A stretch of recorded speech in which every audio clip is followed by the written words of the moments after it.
Mga kwentong sumasa inyo, mga damdaming sumasa puso. Kasama si Tony Aquino. Sumasa puso.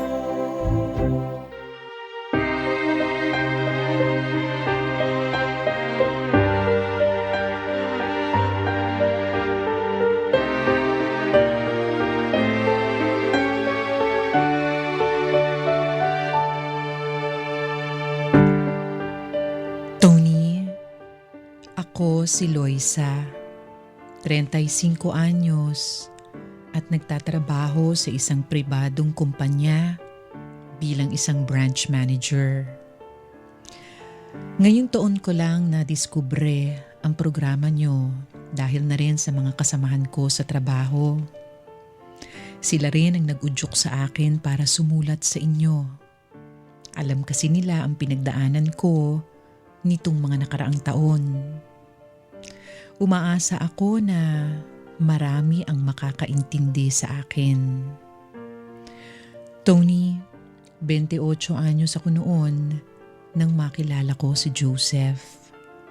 Pinakilala siya sa akin ng isa kong malapit na kaibigan.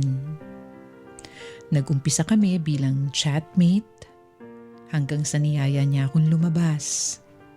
At makalipas ang 2 buwan ay naging kami na ni Joseph. Mabilis akong nahulog kay Joseph. Mabait siya, maalalahanin at mapagbigay. Kaya niyang isakripisyo ang lahat para sa akin. Sabi nga ng mga kaibigan ko, mas malalim daw ang pagmamahal sa akin ni Joseph kumpara sa pagmamahal ko sa kanya. At napatunayan ko yun nang magbunga ang relasyon namin nang hindi inaasahan.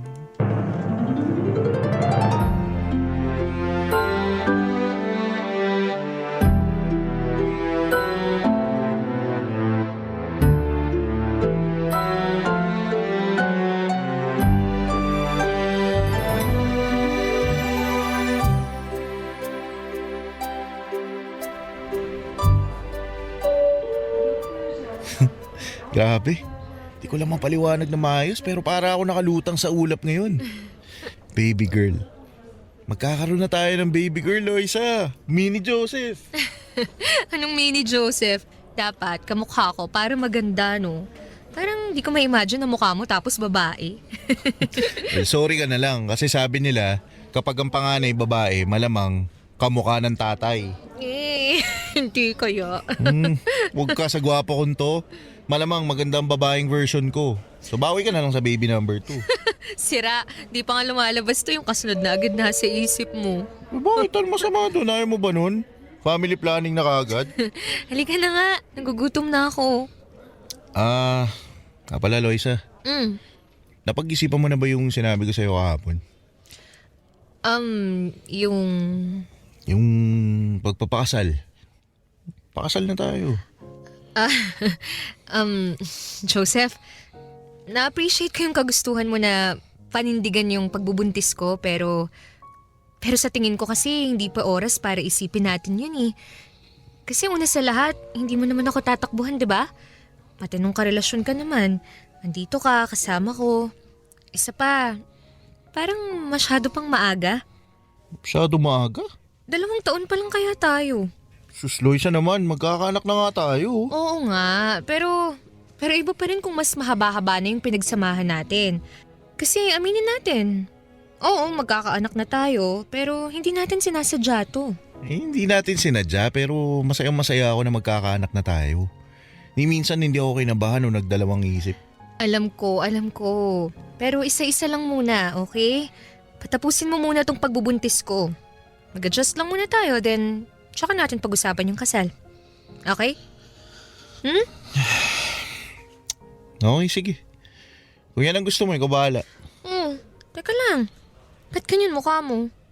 Hindi, wala. Halika na, alis na tayo. Okay, sige, ganito na lang. Let's meet halfway. Halfway. Ikaw gusto mo ng kasal. Ako gusto ko pang mas magkakailanlan pa tayo. Okay. Ayos lang ba kung Kung testingin muna natin ang pag-aasawa. Testingin? Live-in. Parang kasal na rin tayo nun, di ba? Yun na nga eh. Parang kasal na rin tayo noon. Anong pinagkaiba nun? Eh di sana nagpakasal na lang din talaga tayo. Malaki yung pinagkaiba Legalidad. Paano kapag hindi pala tayo compatible bilang mag-asawa? E di katakot-takot na sakit ng ulo aabuti natin para lang magkahiwalay. At least pag live-in, madadaan lang natin sa maayos na usapan lahat. Yun talaga yung pananaw mo. Napakasigurista mo naman, Loisa. Alam mo, sa panahon ngayon, kailangan mo talagang maging sigurista. Sana kung 4 or 5 years na tayo. Yun, papayag ako magpakasal. Pero 2 taon? Masyado pang maaga, Joseph. Ikaw naman mag-isip ngayon. Kung tatanggapin mo o hindi yung proposal ko. Sabihan mo na lang ako kapag nakapag-decide ka na.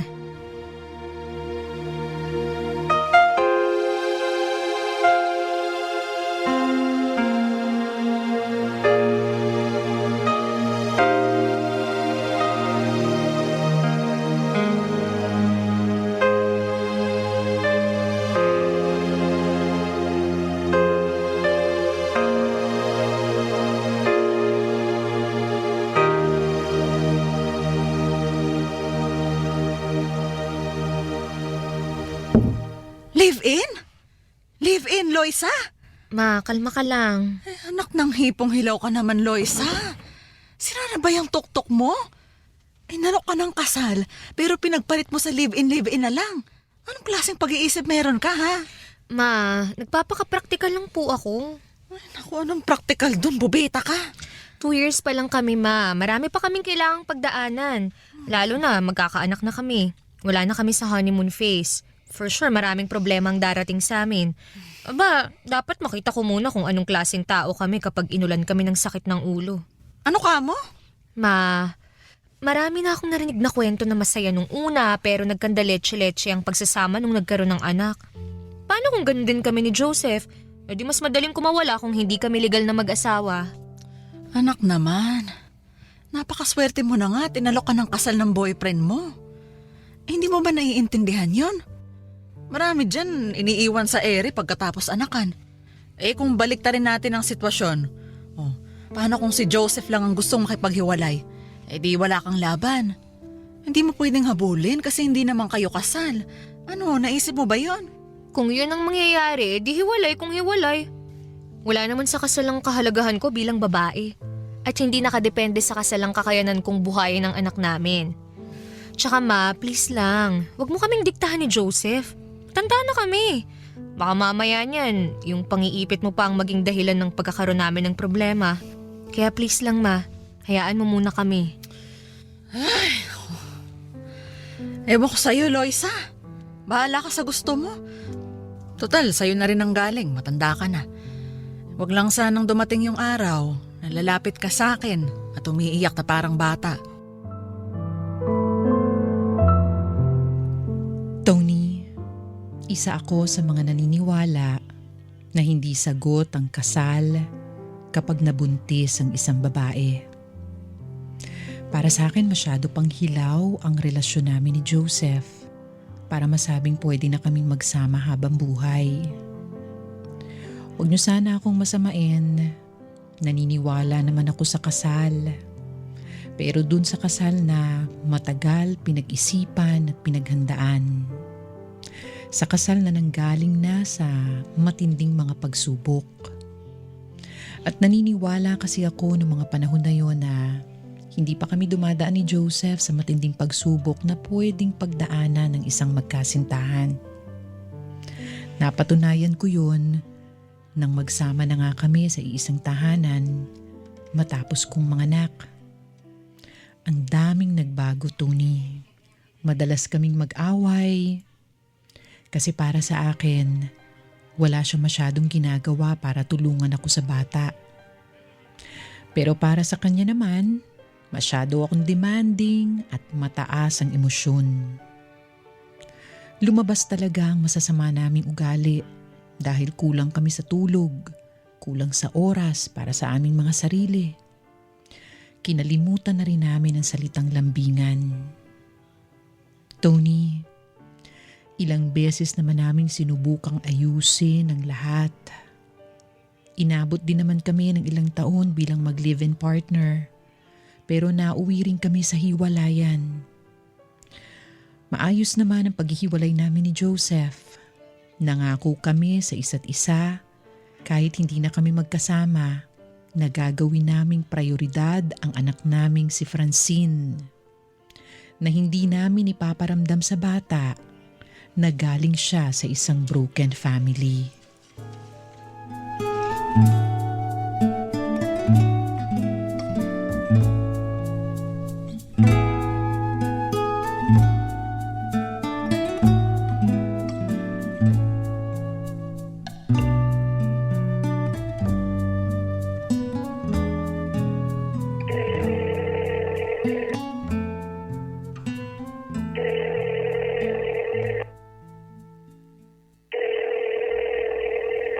Ano bang nangyari sa taong to?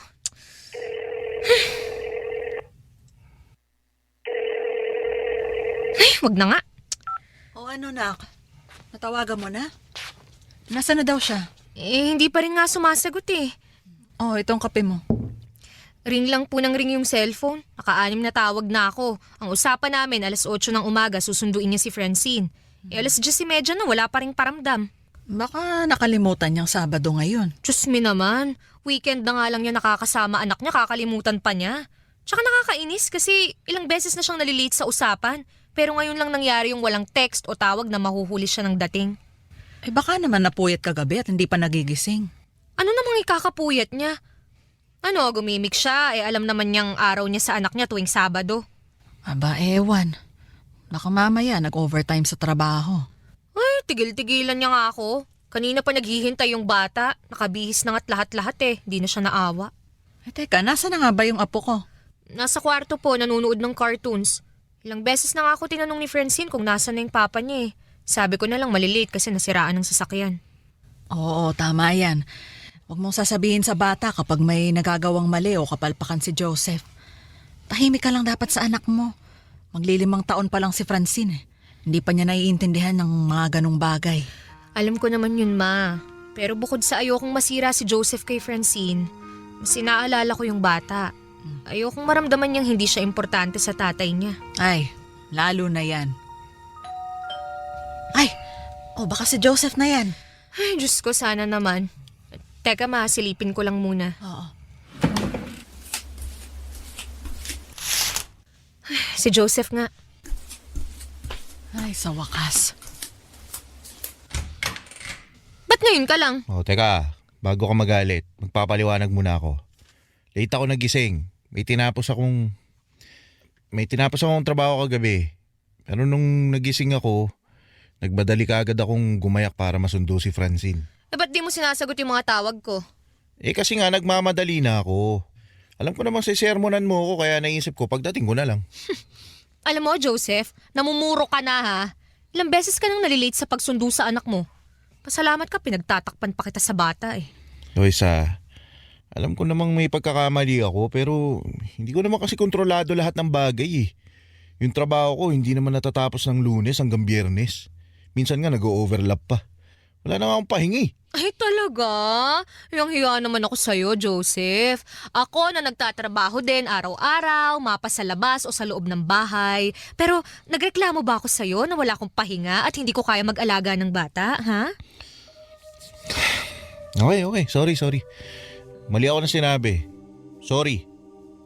Bukod sa sorry, Joseph, mas kailangan ko ang dedikasyon mo. Magkulang ka na sa trabaho mo, wag lang sa anak natin. Kasi hiwalay na nga tayo, tapos pahihirapan mo pa yung bata. Alam mo, hindi ko naman pinahihirapan si Francine. Pinapaliwanag ko lang sa'yo kung anong sitwasyon ko ngayon. Tsaka diba, sinabi... Oo. Tama na yan, ha? Huwag na kayong magtalo. Hindi kami nagtatalo, ma. Tumatakbo ang oras. Loisa, mabuti pa tawagin mo na yung apo ko. Ikaw, Joseph, gusto mo ba ng kape? Ay, tita, hindi na ho. Salamat ho. Sige na, Loisa. Tawagin mo na si Francine nang makasama na niya ang papa niya. Kanina pa naghihintay yung bata. Tita, pasensya na po ha. Okay.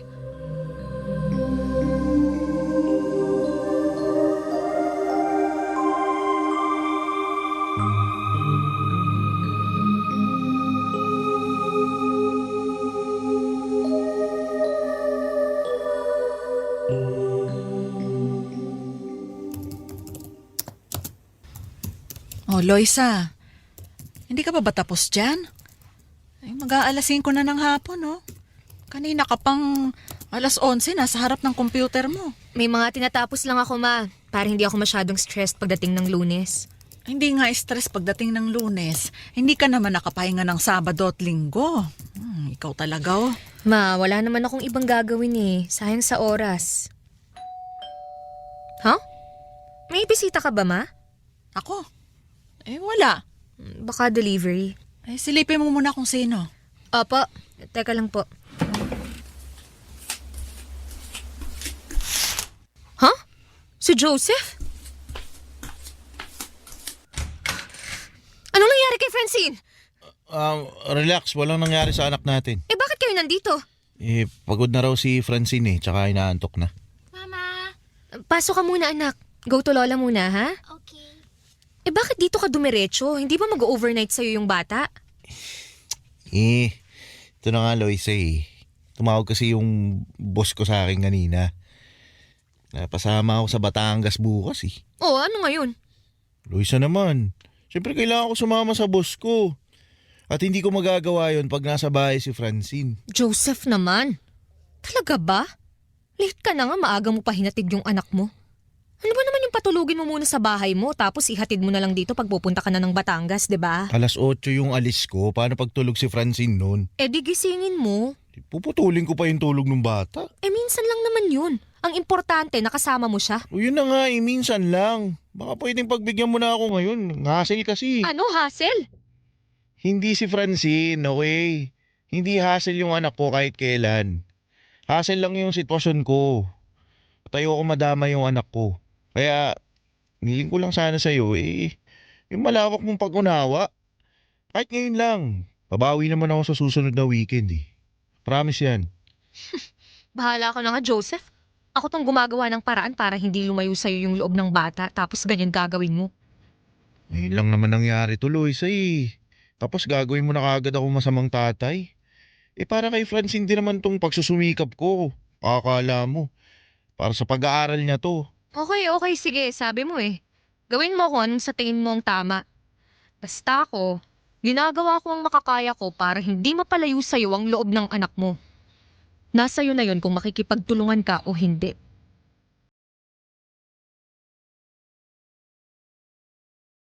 Tony, naintindihan ko naman ang sitwasyon ni Joseph.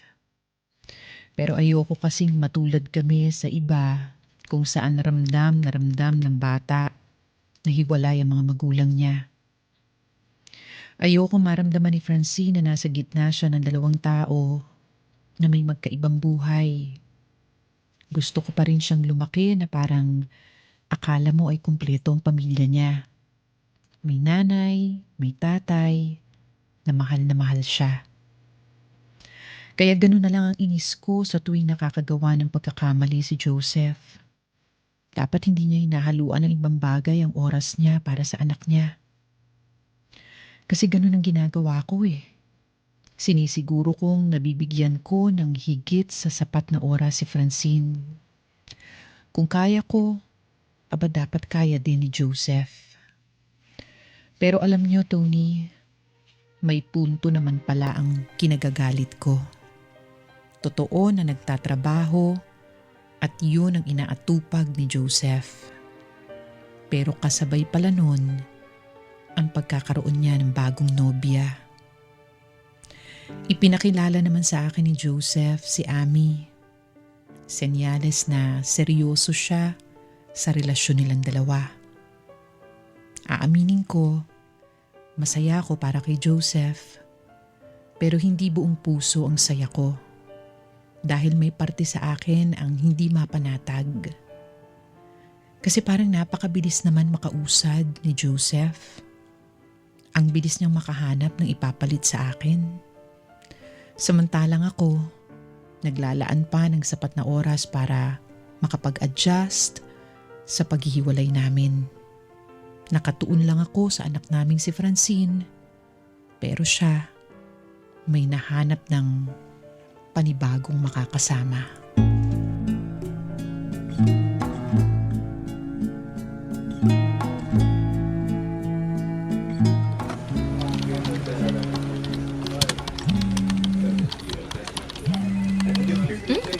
tumatawag sa akin?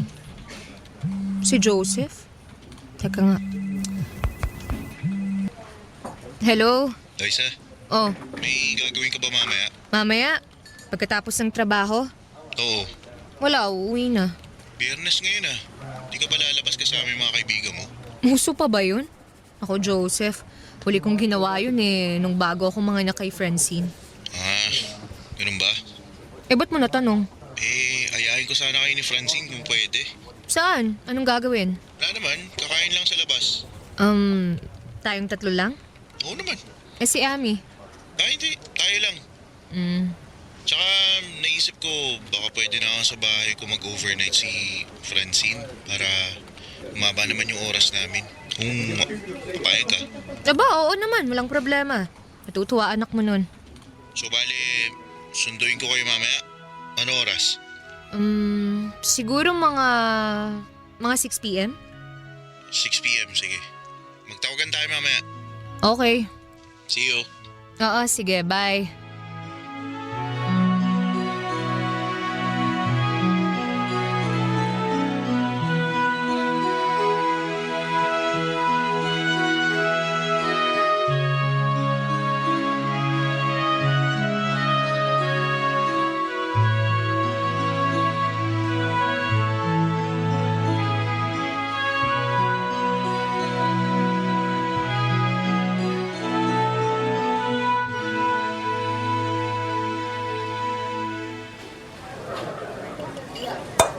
Ano baby? Ayaw mo na?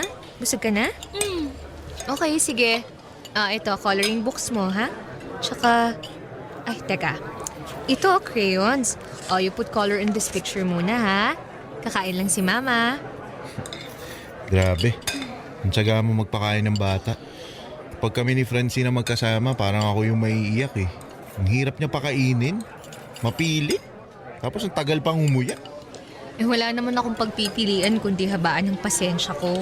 Dahil kung hindi, hindi na talaga kakain yung anak mo. Sige na. Ikaw naman ang kumain. Ano bang gusto mo? Pasta? Hindi. Sige, ako na. Ikaw ba? Tapos ka na? Oo, ayos na ako. Inaantok na nga ako sa sobrang busog eh. Sa'yo na lahat yan.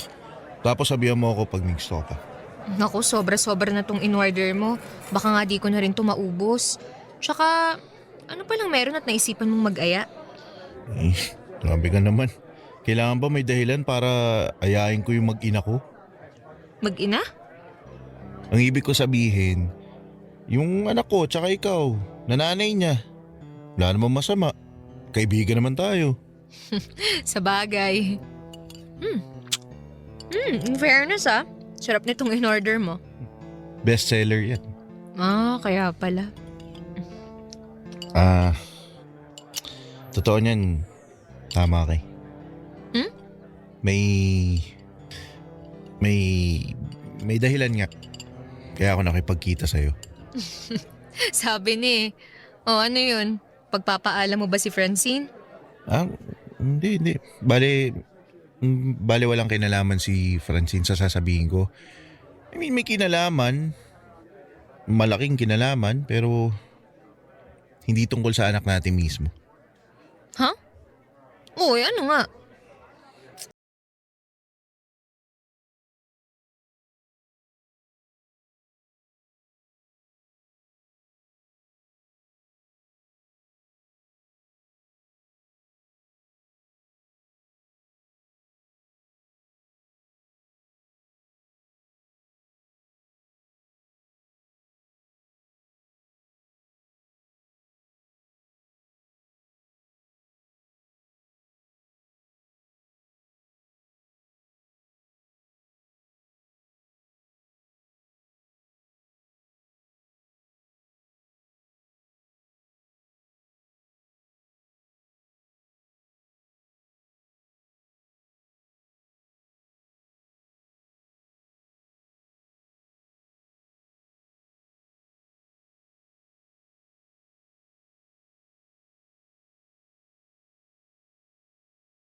Uy,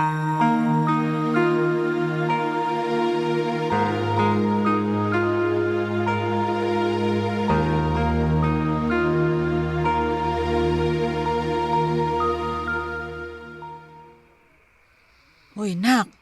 Loisa, Ma, parang kanina ka patahimik. ako? May nangyari ba kanina sa lakad nyo ni na Joseph? Wala naman po. Wala. Sigurado ka? Oo, Ma. Wala namang bonggang naganap. Sinabi lang naman niya sa akin na aayain na niyang magpakasal si Ami. Maliit na bagay. Ha? Ano ka mo? Magpapakasal na sila? Aayain pa lang ni Joseph, Ma. Ay, gano'n na rin yun. Ay, alam mo tong si Joseph. Parang atat na makasal, ano? Tanda mo dati, ha? Inaya ka niya na magpakasal. Kaso, napaka-arte mo kaya walang nangyari. Tapos ngayon si Ami naman. Eh, wala pa nga silang 2 taon, ano? Parang ganun. Eh, anong sabi mo?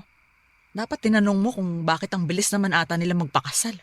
Syempre hindi ko na inusisa yun, Ma. Ayoko namang magmukhang pakialamera. Naku!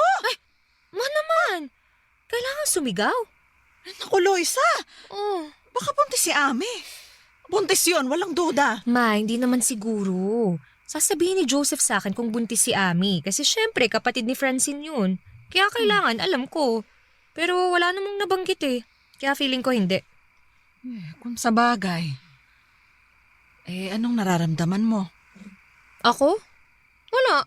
Ano namang dapat kong maramdaman? Eh, ayun na nga. Ba't di mo masabing masaya ka para sa kanya? Si Mama ang OA. Syempre, masaya ako para sa kanya. Kailangan ba nag-uumapaw? Magsabi ka nga ng totoo. Ay nako, Ma, tigil-tigilan niyo ako ah. Naka-move on ka na ba kay... Ma, wala nang ganyang tanungan, please. Ay, umaming ka na. May nararamdaman ka ba? Ma, please. Eh, ba't ganyan ka makareact? Naku, Loisa, ha? Mahal mo pa si Joseph, ano? Hindi ah.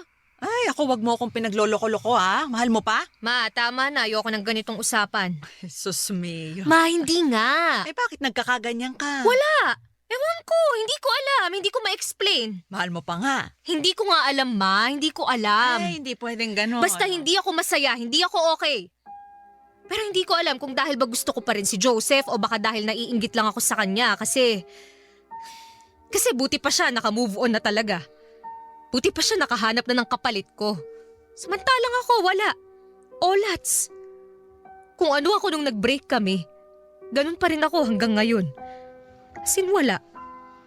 Pag-iwanan na. Hoy, hindi ka na pag-iwanan, ha? Basta ganun yung nararamdaman ko, May.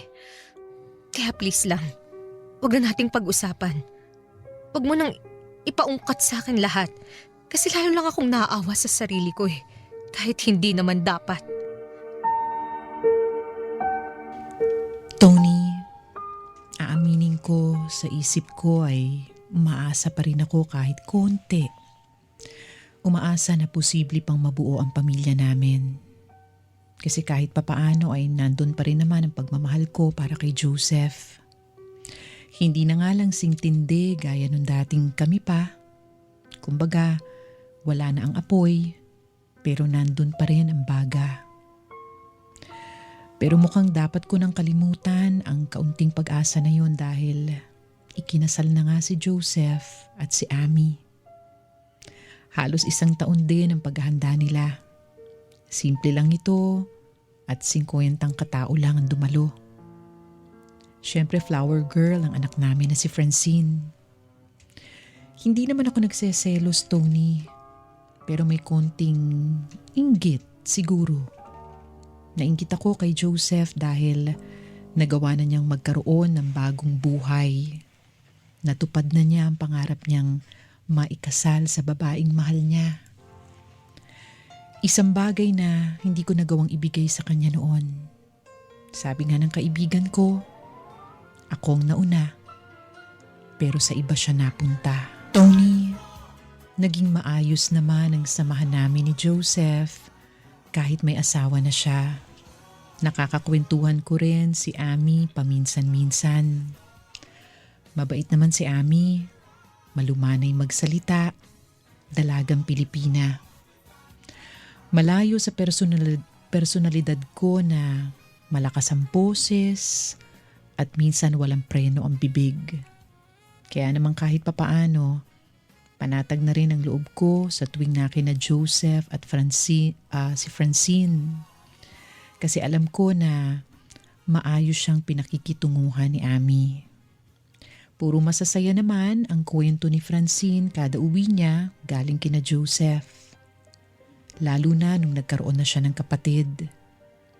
Excited siyang pumunta palagi kina Ami para makita ang baby sister niya.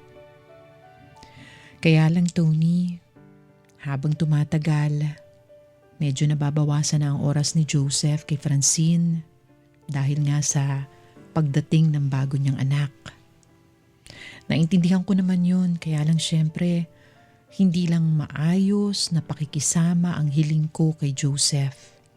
Kahit na may asawa na siya, gusto ko pa rin panatilihin niya ang pagtupad sa mga responsibilidad niya sa anak namin. Lalo na sa aspetong pinansyal. Kasi alam niyo namang hindi biro ang magpalaki at magpaaral ng bata sa panahon ngayon. May maayos na kaming usapan noon ni Joseph pagdating sa hatian sa gastos. Yun nga lang, parang ako lang yata ang handang tumupad sa usapan na yun.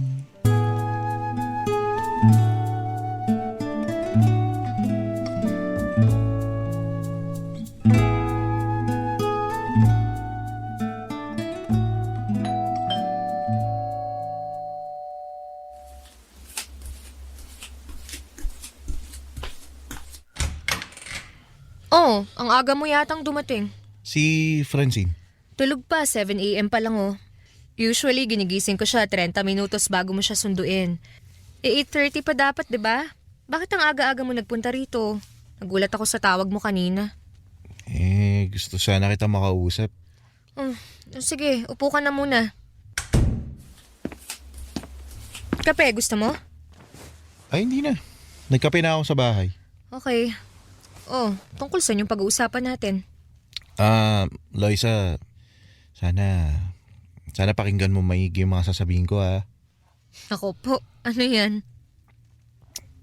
Dala ko na yung pera para sa tuition ni Francine. Ito. Cash? Cash talaga? Ba't di mo na lang dineposit sa bank account ko? Totoo niyan. Kalahati lang yan ang buong tuition ni Francine. Ha? Kalahati? Bakit kalahati lang? Yun na nga eh. Makikiusap sana ako na kung pwede. Ikaw na muna sumagot ng kalahati. Seryoso ka? Teka, gipit ka ba sa pera? Nung huling bayaran kulang ka ng 5,000. Tapos ngayon kalahati ang kulang? Baka sa susunod buong pang tuition ni Francine ang ipapasa mo sa akin ha? Yung totoo Joseph, nasa krisis ka ba? Kasi 2 buwan ka na rin walang allowance para kay Francine eh. Magkano lang yun buwan-buwan? 3,000? Sabihin na natin parang gano'n na nga. Medyo nagigipit ako. Dahil? Wala ka na bang trabaho? Hindi. Wala akong problema sa trabaho. Nagkataon lang na medyo magasto si Baby Erica at saka kay Ami. Yung sa baby maiintindihan ko pa eh. Pero yung kay Ami? Anong meron kay Ami? Siyempre, may bago kaming baby. Kailangan niya mag-focus sa pag-aalaga sa anak namin kaya pinagpahinga ko na muna siya. Pinagpahinga? Anong pinagpahinga? Pinatigil ko na muna sa pagtatrabaho. Parang hindi sapat yung maternity leave para makarecover siya. Pinatigil mo? As in ikaw ang nagsabi sa kanyang mag-resign na? Parang ganun nga. Parang ganon? O ganon talaga? Basta wala ng trabaho si Ami. Kaya ako na yung may sagot sa lahat. Sa madaling salita, oo, medyo gipit ako. Nahihirapan akong balansein at pagkasyahin yung kinikita ko eh. Bakit mo naman kasi pinatigil si Ami? Siya naman, bagong panganak yung tao. 6 months ago. Normal delivery naman, di ba? May baby kaming kasama. Kasama mo sa bahay ang nanay at tatay mo, Joseph. Sa ano? Alam nga na may paalaga ako sa kanila si Erica. Bakit ako? Nag-resign ba ako nung nanganak ako kay Francine? Wala pa nga yatang 3 buwan, bumalik na ako agad sa trabaho eh. Ikaw yun eh. Ba't mo ikukumpara yung sarili mo sa asawa ko? Oh, sorry ah. Ang gusto ko lang naman sana sabihin, bakit mo pinatigil yung asawa mo hindi mo naman pala kaya? Hindi naman sa hindi ko kaya. Nakapagbigay naman ako Ng kalahati? Ano bang kalokohan to? Loisa naman, simpleng pakiusap lang naman yung hinihiling ko sa'yo. Punan mo lang yung kulang ko sa tuition ni Francine, ngayon lang naman. Ano ngayon lang? Aba Joseph, ilang beses ko nang pinupunan yung mga pagkukulang mo, mapa sa pera o sa oras at atensyon. Hindi mo na nga nakakasama yung anak mo, pati ba naman sa pinansyal na aspeto, babawasan mo rin? Ano na pag-aawayan natin yung pera? Alam mong hindi lang to tungkol sa pera, Joseph.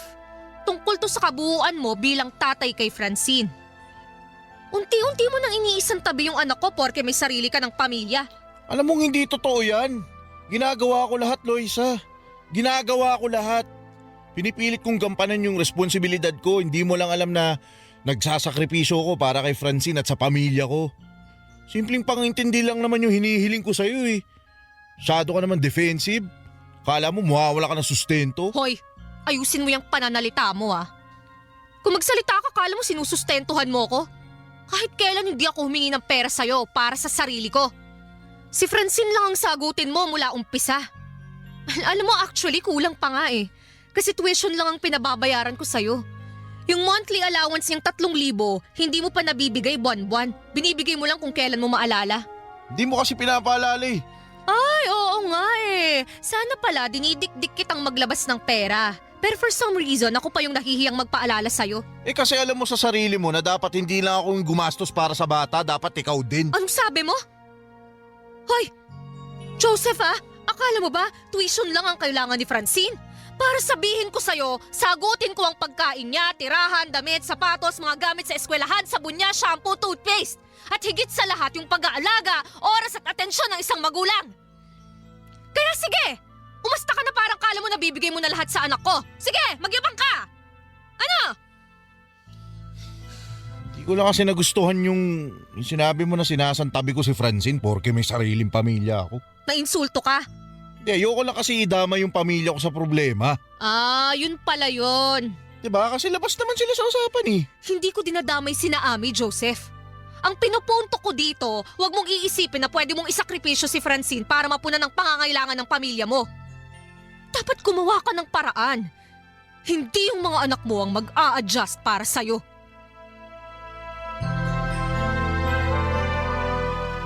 Tony, ayoko naman talagang makipag-away tungkol sa sustento. Parang nakaka-insulto na pera ang issue namin ni Joseph. Sa totoo lang, kaya ko naman punan ang kulang sa tuition ni Francine. Pero hindi kasi yun ang unang beses na nagkulang si Joseph. Marami na siyang atraso na pilit kong iniintindi. Pero yung pangiintindi ko, tila naging pangungunsinti. Hanggang sa eto na nga, may bago siyang dahilan. Si Ami at ang baby nila. Ayoko ng ganun, Tony. Ayokong kampante si Joseph na porkit alam niya na kumikita ako, ay pwede na niyang ipasa sa akin ang responsibilidad niya. Marami na akong narinig na ganyang kwento. Nawawala ng accountability yung isang magulang dahil lang sa may bago na siyang pamilya. Tony, bilang isang ina, nasasaktan ako para sa anak ko sa tuwing nagagawa siyang isang tabi ni Joseph. Dahil ang pinakaayokong mangyari ay ang maramdaman ni Francine na isa siyang anak sa labas na kailangan maghabol para sa pagkalinga ng sarili niyang ama. Hindi ko tuloy maiwasang isipin na paano kaya kung hindi kami nagkahiwalay ni Joseph. Wala sana kami sa ganitong sitwasyon. Wala sanang kahati ang anak ko sa tatay niya. Tony, gaya ng kinatatakot ko, hindi na nga nakarecover si Joseph sa pinansyal na aspeto. Palaging kulang ang naibibigay niya para sa matrikula ni Francine. At paulit-ulit lang ang ginagamit niyang dahilan. Malaki raw ang pangangailangan ng pamilya niya. Sinusubukan naman niyang bumawi sa ibang pamamaraan, gaya ng pagbibigay ng regalo paminsan-minsan. Kumbaga nagmistulang tingi-tingi ang nilalabas niyang pera para sa anak ko. Wala naman akong magawa dahil meski ako ay nananawa na rin makipagtalo para sa karapatan ng bata. Pero ang hindi ko lang mapalagpas, Tony, ay pansin ko rin na pabawas ng pabawas ang kalidad ng oras at atensyon na ibinibigay ni Joseph kay Francine. Dati-rate, Sabado hanggang Linggo niya nakakasama ang anak ko. Pero umabot kami sa puntong dalaw-dalaw na lang ang ginagawa ni Francine. Kukunin siya ni Joseph ng Sabado ng umaga at ibabalik rin bandang hapon. Hindi ko alam kung tama ba ang nararamdaman ko pero nagagalit ako, Tony. Dahil gaya ng sinabi ko sa inyo kanina, ayokong maramdaman ni Francine ang pagiging anak sa labas. Pero sa ginagawa ni Joseph, para na rin niyang unti-unting inaalis sa buhay niya ang anak ko.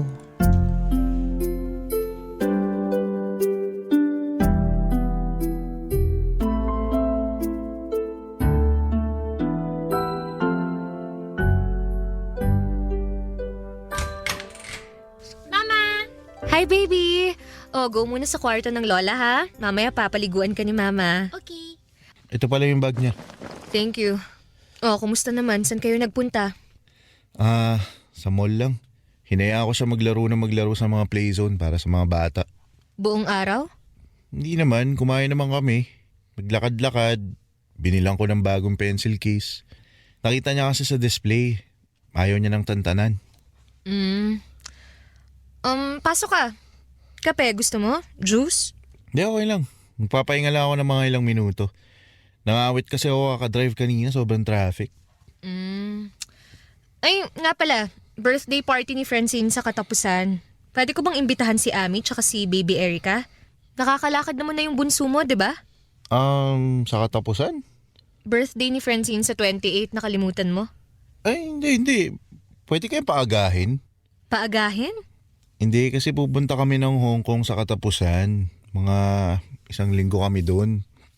Tapos ang alam ko, tutuloy na rin kami ng Japan. Kasi nandun yung kapatid ni Ami. Tapos sagot nila lahat, kaya baka mga 2 linggo siguro kaming wala. Kailan alis nyo? Sa 21. Tapos unang linggo ng susunod na buwan ng balik. So, hindi ko pa sigurado, kaya baka pwedeng gawin mo na lang 19 o 20 yung party. Napakalayo naman ng petsang gusto mo. Nakapag-book na ako ng kiddie party sa isang restaurant. Ang hirap naman i-adjust lahat. Adjust na ng buwan eh. Yan ang magagawa ko. Sagasa sa plano namin yung party. Nakabili na rin kami ng ticket. Alangan namang kami yung mag-uurong eh. Mahal pa ng pagre-rebook. Sana naisip mo yung petsa bago ka bumili ng ticket. Lah, hindi naman kasi ako yung nag-aayos. Si Ami tsaka yung mama niya. Pupunta kayo sa malaking amusement park, tama? Yata, hindi ako sigurado. Sana naisip mong isama yung panganay mong anak. Para yun na lang birthday gift mo. Family trip nga kasi yun, Loisa. Family trip. Ano ka mo? Ha? Hindi lang ako at si Ami ang naalis. Kasama rin yung in-laws ko. Ibang tao ba si Francine? Yan ka na naman, Loisa eh. Gumagawa ka na naman ng issue. Gusto mo palagi una sa listahan si Francine. Dapat si Francine ganito, si Francine ganyan. Baka nakakalimutan mo, Loisa, may sarili na akong buhay. Hindi mo pwedeng ipilit yung gusto mo. Tingnan mo tong gunggong na to. Anong pinipilit ang pinagsasasabi mo, ha? Wala akong pinipilit. Mas naguguluhan nga ako eh. Kasi una sa lahat, kulang-kulang ang sustento mo. Tapos malalaman ko aalis kayo ng bansa. Hindi ko naman sagot lahat yun. Ni hindi mo man lang naisip na isama yung anak mo para naman maramdaman niya na may pangalawang pamilya siya. Kaso sa ginawa mo, parang pinagmumukha mo siyang ibang tao. Bakit hindi mo siya isama sa mga mahahalagang okasyon o pangyayari sa buhay mo? Bakit palagi siyang nasa labas ng lahat ng plano mo? Dapat nga ginagawan mo ng paraan mapalapit si Francine sa kapatid niyang si Erica eh. At lalo na kay Ami. Kaso pilit mong hinihiwala yung pagiging tatay mo sa anak ko. Kasi yun naman ang dapat. Ano? Ano na lang ang mararamdaman ni Ami? Sige nga. Anong iisipin niya kapag palagi kong sinisingit si Francine sa lahat ng mga plano namin? Hindi naman niya anak yun. Baka magkaroon pa siya ng dahilan para magselos. Aba, hindi ko problema kung ganun ang mararamdaman niya. Baka naman ikaw ang nagsiselos, Loisa. Excuse me? O bakit nagsiselos ka? Nagsiselos ka ba na may sarili na akong pamilya? Nagsiselos ka ba na kasal kami ni Ami? Kaya pilit mo nang sinisingit yung anak natin sa lahat ng bagay? Teka, ano ba tawag doon? Selos o inggit? Hoy, Joseph! O ano pa man? Hindi mo ba naisip na mas lalo magkakaroon ng problema kapag pinilit kong ipasok sa pamilya ko ang isang batang anak ko sa ibang babae? Tinanggap na nga ni Ami na may anak ako. Pero sobra naman ata kapag ipangalandakan ko pa sa kanya at sa harap ng mga magulang niya. Atin lang si Francine, Loisa. Hindi responsibilidad ng ibang tao ang pagpapasaya sa kanya. Huwag kang abusado. Matuto kang ilugar yung mga iniisip mong karapatan ni Francine. Dahil sige, anak ko siya. Pero hindi ibig sabihin nun, sa kanya na o sa inyo iikot ang mundo ko.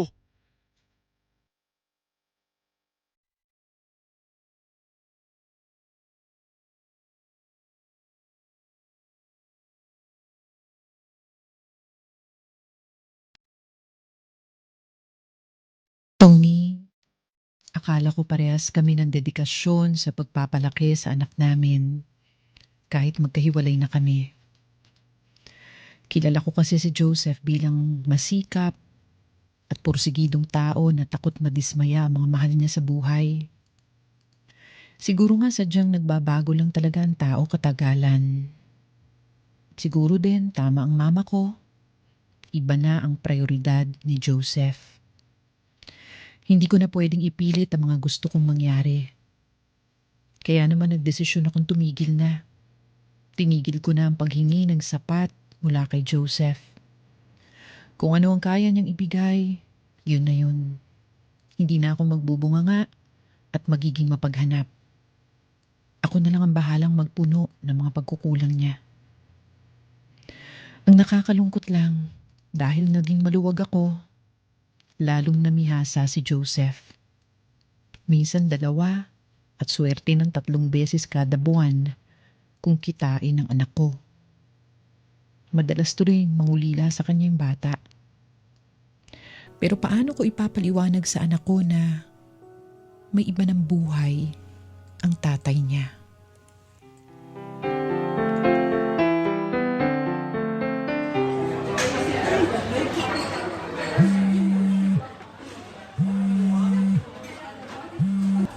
Hello? Nasaan ka? Nandito ako sa coffee shop malapit sa fountain area. Kita na kita. Tayo mo ako. Sige.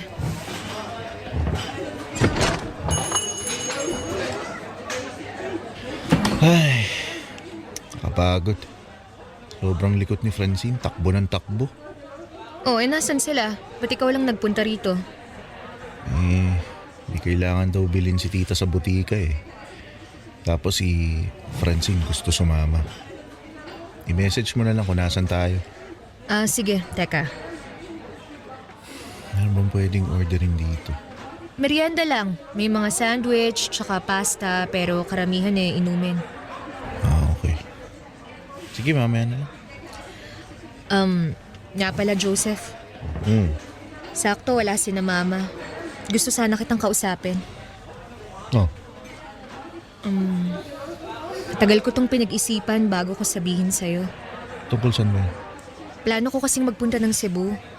Natanggap ako sa isang kumpanya doon na mas malaki kaysa sa pinagtatrabahuhan ko rito. Mas malaki yung sweldo tsaka benepisyo. Congrats. Pero, paano pala yun? Syempre, hindi ko naman pwedeng iwan si Francine, di ba? Kaya mukhang doon na kami titira. Ako, si Francine, tsaka si Mama. Sakto namang may mga kamag-anak din naman kami doon. Doon nakatira yung side ni Mama eh. Ay, oo nga pala, no? Taga Cebu nga pala si tita. May 2 buwan pa naman bago ako kailangang mag-report doon. So, naghahanap pa lang kami ng apartment o bahay na pwedeng upahan. Pero nasa city proper naman kami. Tsaka ni-research ko na yung area. Ayun, maganda naman, maayos. Maraming eskwelahan, mapa elementary, high school o college. Hindi ako mahihirapang ipasok si Francine sa isang maganda at dekalidad na eskwelahan. Yan ang masisiguro ko sa'yo. Okay. Pero ayos lang ba sa'yo? Mapapalayo sa'yo si Francine. Kailangan mong mag-eroplano o barko para makita siya. Alam mo namang hindi kami pwedeng maghiwalay nun eh. Mukhang promising naman yung mga sinabi mo eh. Kaya sige, ikaw ang nanay. Ikaw ang nakakaalam ko ano mas makakabuti para sa bata. Ba't ganyan ka makatingin? Wala. Anong problema? Wala nga. Loisa naman. Ayos-ayos ng pag-uusap natin kanina tapos bigla ka na lang sisimang. Wala, di bali na lang. Ano to? Hirap kausap. Ikaw naman masyadong madaling kausap.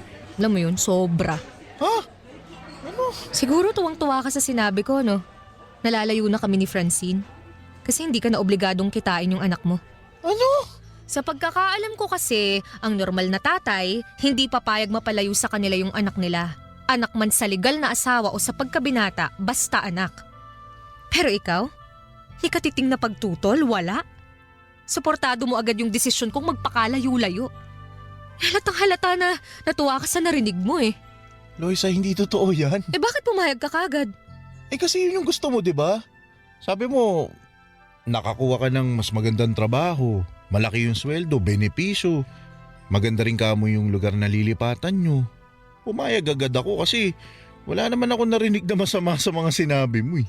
Kaya anong kinagagalit mo dyan? Eh paano yung parteng kailangan mong mag-eroplano bago makita ang anak mo? Uy, di mag-aeroplano ako. Problema ba yun? O tuwing kailan? Ilang beses sa isang buwan? Eh di buwan-buwan. Eh sinong niloloko mo? Hirap ka nga makita linggo-linggo yung anak mo eh. Partida, wala pang isang oras ang biyahe mo mula bahay mo papunta sa bahay ko. Eh paano pa kaya yung sasakay ka ng eroplano? Eh di wala na. Taon-taon mo na lang dadalawin ng anak mo. Alam mo naman pala kung anong mangyayari. Bakit kumuha ka pa ng trabaho sa pagkalayo-layong lugar? Gumawa-gawa ka ng problema tapos sa akin mo isisisi. O tapos ngayon problema na pala siya. Eh kanina lang ang bilis mong pumayag sa gusto kong mangyari. Loisa, ang gulo-gulo mo. Hindi ko na alam kung ano gusto mo mangyari. Ang gusto ko, ipakita mo naman sa akin yung kagustuhan mong makasama yung anak mo. Yung mapanatili yung magandang relasyon nyo. Paglaban mo naman yung karapatan mo sa kanya. Hindi yung para na lang siyang pabigat para sa'yo. Alam mo bang masakit sa akin yun? Yung para bang napipilitan ka na lang gawin ang mga responsibilidad mo kay Francine? Ang taas kasi ng expectations mo sa akin, Loisa. Eh wala kasing bahid ng saya yung mukha mo sa tuwing kasama mo kami, Joseph. Alam mo, hindi ako manhid. Alam ko pag gusto mo yung ginagawa mo o hindi. Susunduin mo pa lang yung anak mo parang gusto mo nang umuwi eh. Tama ba yun? Hindi totoo yan, oh. Huwag ka na nga magkaila. Gagawin mo pa akong tanga. Loisa. Pero huwag kang mag-alala, Joseph. Tatapusin ko na yung paghihirap mo. Lalayo na kami ng anak ko para maging masaya ka na. Huwag mo nga akong gawing masamang tatay, Loisa. Wala akong ginagawang kahit ano. Basta ako, pagod na akong ipilit yung anak ko. Pagod na akong maghangad ng mas magandang pagtrato mula sa'yo. Dahil simula ngayon, gagawin ko na lahat ng makakaya ko para kay Francine. Ibibigay ko lahat, lahat-lahat bilang nanay niya. At ikaw? Bahala ka na kung paano mo patutunayan sa bata kung anong klaseng tatay ka. Sa loob ng ilang taon, kami ang palaging lapit ng lapit. Ikaw naman ngayon. Yan, kung maiisipan mong maghabol. Tony, aaminin ko tinuloy ko ang paglipat namin sa Cebu. Hindi lang dahil sa mas magandang oportunidad, kundi dahil na rin sa inis ko kay Joseph. Sa takbo ng usapan namin tila laking tuwa pa niya na hindi na siya obligadong kitain ang anak niya kada linggo. Nakahinga siguro siya ng maluwag dahil malayo na kami ng anak ko sa kanya. Matagal na niyang hinihintay ang ganong pagkakataon. Alam ko yun. Ramdam ko yun bilang isang ina. Dahil kung talagang matindi ang pagmamahal niya para kay Francine, kahit papaano ay aalma siya sa desisyon ko. Sino pa namang magulang ang gustong mapalayo ang anak nila? Pero wala akong narinig ni katiting na reklamo mula kay Joseph.